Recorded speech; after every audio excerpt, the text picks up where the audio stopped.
Good afternoon, everyone. It is a bright and glary afternoon today. It's been raining still intermittently, and we're going to have another few days of solid rain. So I wanted to come outside in the garden this afternoon and just get a few little garden jobs done. And I thought I would also include a little end of February garden tour, what the garden is looking like at the very end of February.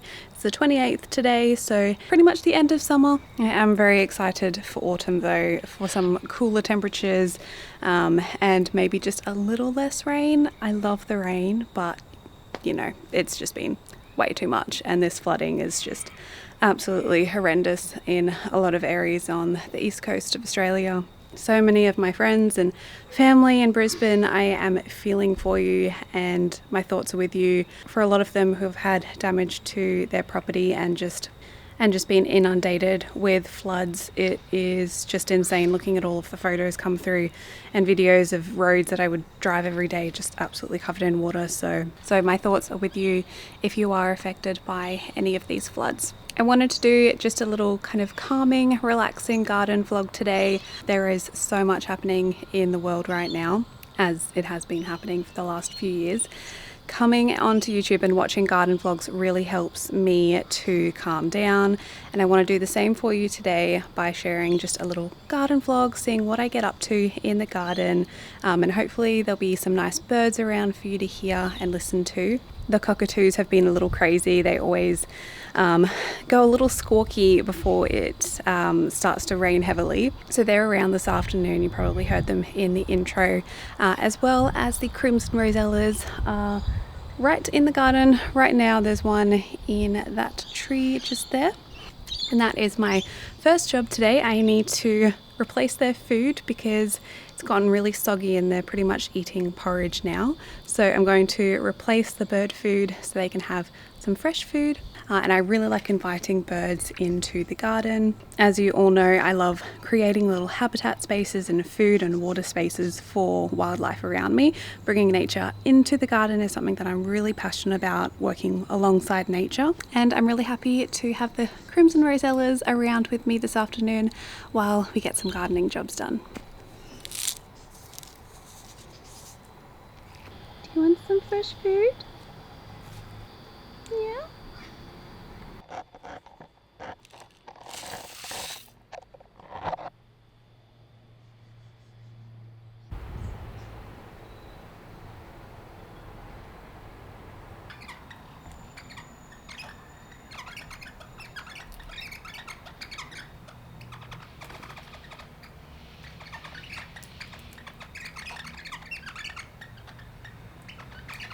Right, while they enjoy their afternoon tea, I'm going to plant my onions.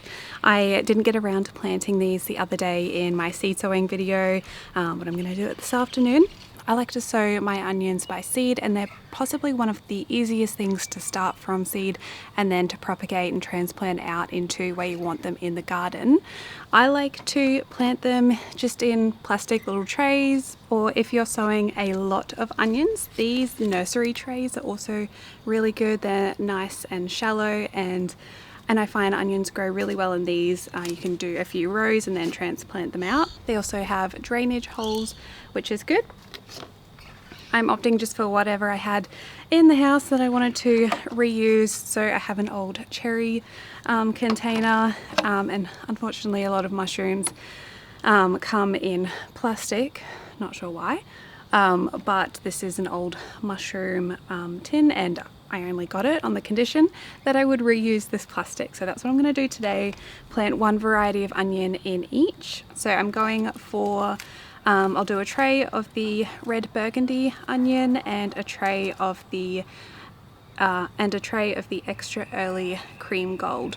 So autumn and winter is a great time to sow your onions, particularly if you're in the subtropics, or South Coast New South Wales as well. It's a good time, and these will grow over autumn and winter, and you can get a harvest, both of these in about 180 to 220 days, around that. So you do have to wait a while for onions, but they are so worth it. I love growing homegrown onions.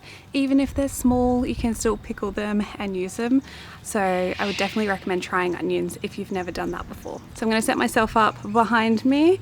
I still don't have a good outdoor filming setup yet, but I'm going to get these in the ground and then do a few other garden jobs.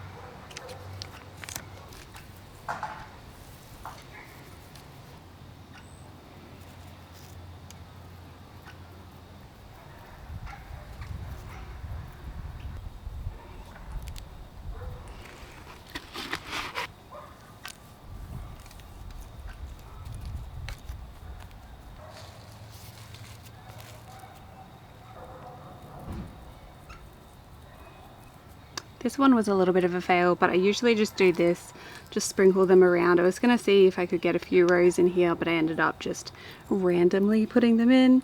And that's what I'm doing on this one here, just to get an even spread of all of the seeds. They're also super easy to transplant, so I'm not too worried if they are going to be close together, because we can easily pull them apart when it's time to plant them out. And then I'm just going to put a thin layer of soil on, which is a little hard because this potting mix was left out in the rain accidentally. But I'll just sprinkle this on and then just give these a light mist just to settle all of the soil. Done.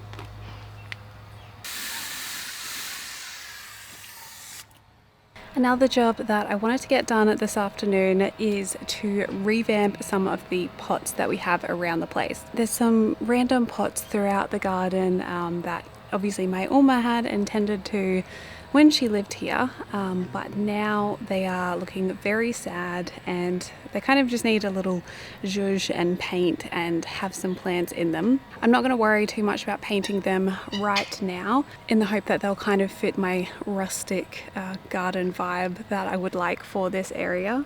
But I am going to be adding some food scraps to them to compost in place and add a little bit of organic matter and nutrients to the soil. But I think we may have to take just a little break because it's starting to rain and I can't get this camera wet.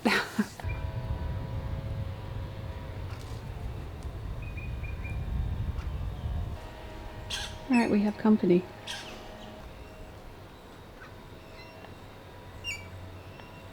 Alright, so I have a few pots here behind me. The soil isn't anything fantastic at the moment. It hasn't really been taken care of and it needs a little bit of love. And one way you can add a bit of nutrients and organic matter to your soil is actually by using food scraps from your kitchen. It is the exact same process as composting. There are already soil microbes and different bacteria that are going to start to break down any organic matter that I add to these pots. And it's also a really great way if you live in an apartment or you can't physically have a compost system at your house. You can absolutely compost in containers or pots like these.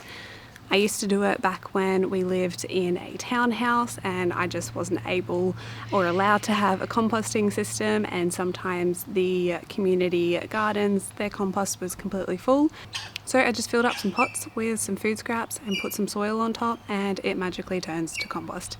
If you've got dogs or other animals around your house that may eat the scraps, it may be something just to keep in mind. And you can simply just put some wire or crates on top of it while that material breaks down. But if you dig it deep enough, then it should be fine and you won't be able to smell it. So what I've done with these pots, I've just dug down into them a little bit just to give them some air. They were quite compacted and I just removed some of the rocks also that were in them. And to add the food scraps, I have a mixture of different food scraps that I'm going to add to these. I'm not going to add a lot, just maybe a handful to each of the pots. I do have some coffee grounds that need to be composted and a beautiful full compost bin full of different kitchen scraps. There's a mixture of orange peels, bananas, pears, apples, just all food scraps from the kitchen. We've been making a lot of fruit salad lately. I love fruit salad in summer, so we always go through a lot of compost. So I am just going to take out a little bit of soil from these pots, add some food scraps in, and then cover them up, and I will update you to see how they decompose and break down over the coming weeks.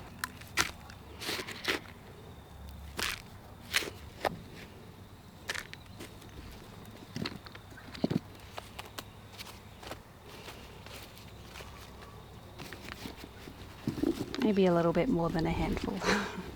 Maybe a few handfuls will do. I'm even adding orange peels. I have no rules when it comes to compost.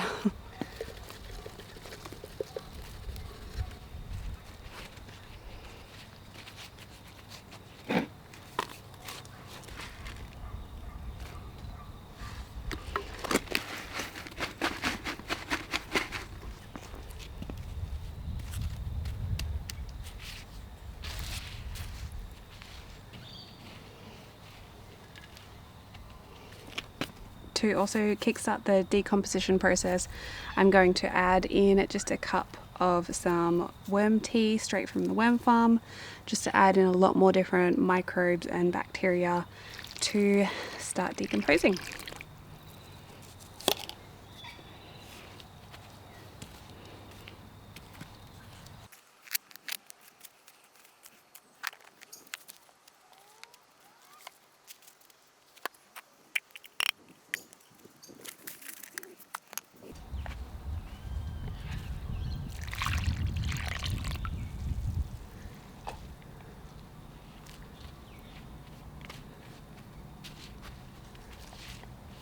Right, so I managed to get all those pots done, and then it started raining again and ended up putting on dinner. So I'll just do a little quick overview of what's happening in the garden. I actually ended up planting some very sad looking calendula seedlings in one of those pots at the back, and some Swan River daisy seedlings in the other one. So it's the Swan River daisies and very sad calendula. Thought I may as well try. If they don't work out, they don't work out. I will probably do some sort of cover over them, just because we're supposed to get really heavy rain over the next few days. We've got severe weather warnings and flood warnings and everything, so that is not fun. So I'll turn you around and we'll do a quick little walk through the garden. This is also just a little overview of how the seedlings are going. Going really happy. Some of them are a little leggy. Oh, it started raining again. The basil is popping up really well. I love basil seedlings. I think they're the cutest little seedlings. And then you can see all of the brassicas. This is what typically a brassica will look like when it's popping up. So I've got all of my, what are these, pak choi I think? No, these are blue dwarf kale. More blue dwarf kale because it's my favorite variety. This is purple mizuna. And Chinese broccoli are all doing really well.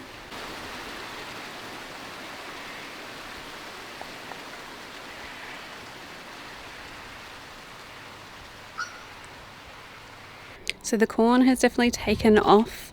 We may end up getting an autumn harvest of the corn. I know there was a few questions about me planting corn, but we are in a little bit of a milder climate here, so I just wanted to try, and with the move I wasn't really ready to give up corn, so I wanted to try again. The same with the zucchini.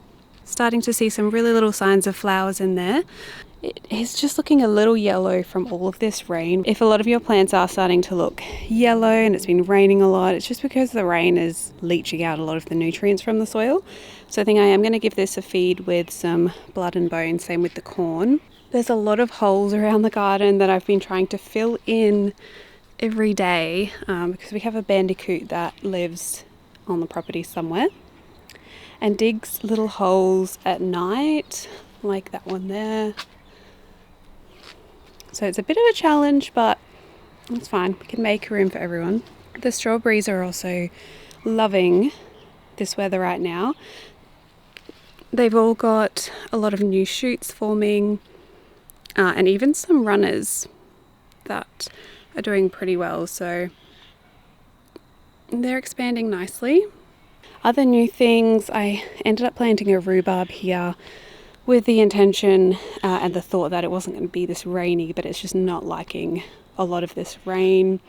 This is going to be kind of like a little corner here where I'm going to have the bay tree, and the turmeric won't stay there, but I'm going to kind of have a little nice enclosed area here. But the fairy fan flowers, oh, there's another hole I should fill in. These are loving the weather. They also probably need a bit of a fertilizer.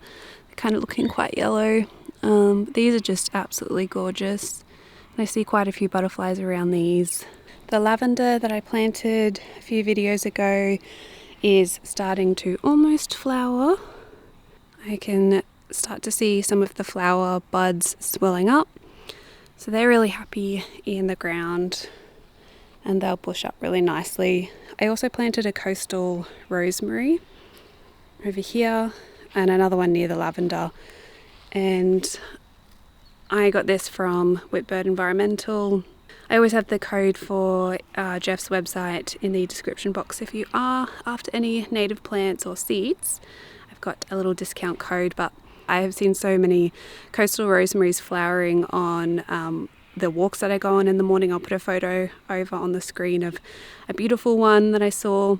So this is going to look really nice when it bushes up in this area and will contrast really nicely next to this crepe myrtle. So that is pretty much what the garden is looking like.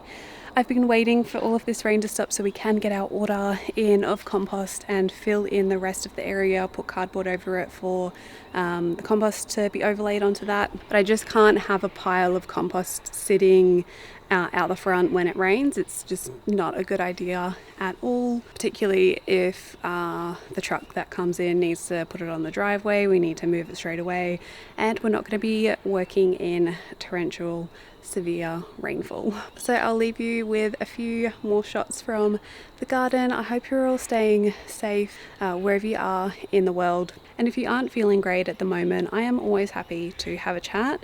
You can message me on Instagram at any time. If you do want to chat about gardening or just take your mind off things, please do message me. I am always here for this community, and I'm always taking requests for videos. If you would like me to show you anything in particular, or you just want to take your mind off things, I'm more than happy to do some relaxing garden videos for you all. And so I hope you enjoyed the last few shots of the garden, and until my next video, happy gardening everyone. Bye.